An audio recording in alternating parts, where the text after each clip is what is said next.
So, Congressman, last night, right here in New York City, your hometown, Donald Trump held a packed rally at Madison Square Garden, and a number of speakers used downright racist and offensive language, no more so than the so-called comedian who said that Puerto Rico was an island of garbage. Can you just give us your reaction to what you heard last night, just hours and hours of frankly, hate, and what, frankly, how it could electrify this electorate? Well, there's a couple of things. As you mentioned, this was a hate rally. This was not just a presidential rally. This was also not just a campaign rally.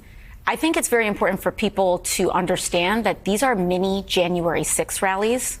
These are mini Stop the Steal rallies. These are rallies to prime an electorate into rejecting the results of an election if it doesn't go the way that they want. Because Donald Trump and that entire cadre of people up on that stage, Stephen Miller, et cetera, do not respect the law of the United States of America. And they either want to win this election or they are using rhetoric of taking it by force. That is what they mean, and that's what they're doing when they are inciting violence and hatred against Latinos, against Black Americans, against Americans who don't have children, you have J.D. Vance literally talking about watering down people's right to vote, depending on if they can viably carry a child or not. We have to understand how unhinged this campaign has gotten, and the only reason that the rhetoric has gotten this far is precisely because they are trying to prime the kind of froth that led up to the January 6th attack on the Capitol. And so it's very important that we connect those dots. And right now, the campaign is scrambling, and they're trying to blame this rhetoric on a so-called comedian. This is not a comedian. This is the Trump campaign. They invited this rhetoric on their stage for a reason. It was a chorus of speakers on that campaign for a reason. It was vetted, and they knew exactly who was going to say what before they went on. And so the only backtracking that they're doing right now is just because tens of thousands of Puerto Ricans happen to live in Philadelphia, Florida, Michigan, Wisconsin, and also the several swing seats in the House of Representatives that run through the state of New York, and they're just realizing that they might have made a big error by saying out loud what they're thinking. That was Alexandria Ocasio Cortez giving a breakdown of the Trump strategy behind holding that Madison Square Garden rally. Now, Dan Goldman also got into the House of Representatives running through New York. Before we get to Goldman breaking down Trump's little secret with Mike Johnson in the House of Representatives, let's take a break to hear from this video's sponsor, Aura, which is a digital cybersecurity app that helps you control your personal information online. I've partnered with them to give you, a Reflect viewer, a 2-week free trial. So go over to aura.com/reflect to sign up for your 2-week free trial. Today's video is sponsored by Aura, an online security company that I am incredibly proud to be partnering with to bring you a better sense of security online, because recently hackers may have stolen every American's social security number. These stolen records include a person's full name, their address, their date of birth, their phone number, and members of this hacking group have released all of the information online for free. So if you weren't taking precautions with your personal information online before, this should be the time to take action, because you've never been more vulnerable than you are right now. But I'm not too worried, because I've recently started using Aura that tracks my public information, including my social security number, across billions of data points online, including the dark web and public court records in case of identity theft. They also provide you a bunch of other features to keep you safe online, all inside a very easy to use app. You can go to aura.com/reflect to get 2 weeks free, which will give Aura plenty of time to see if any of your personal records have been leaked online. Why wait for another national public data breach to secure your online information? So be sure to go now to aura.com/reflect to get your 2 weeks free. Donald Trump hinted yesterday in his speech that he has some secret with Speaker Mike Johnson. Now, you wonder, why did Donald Trump come to New York 9 days before the election? This state is going to go to Kamala Harris. And the answer is that the House really runs through New York.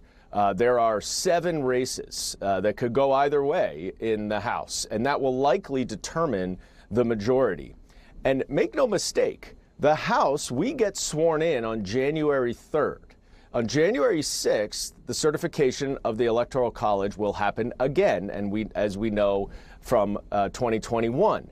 Whoever is in control of the House, of Congress, will be able to have a lot of say on what happens on January 6th.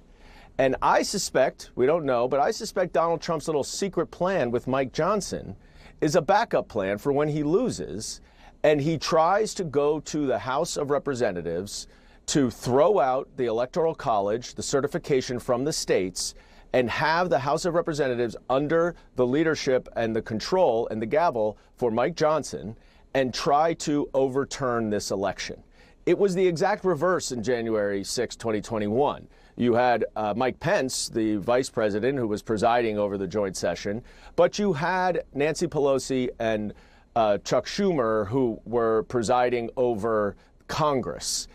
If it's the reverse, the Republicans have a lot more opportunity and a lot more possibilities for overturning this election. And that's what this was about yesterday. That, I believe, is what Donald Trump's secret with Mike Johnson was. And that's why he's here, is because the House majority runs through New York. Dan Goldman talking about how Donald Trump wants to control the House of Representatives so that he can interfere in the certification of the 2024 election, try to interfere after he loses so that he can, like he tried to do in 2020, try to install himself as president of the United States. And AOC saying there that if it doesn't work, if it doesn't pan out the way he wants it to, they'll try to take it back by force, which is why they're priming, as she said, the American people with all of this hate and racism. I think those are spot on analyses of what is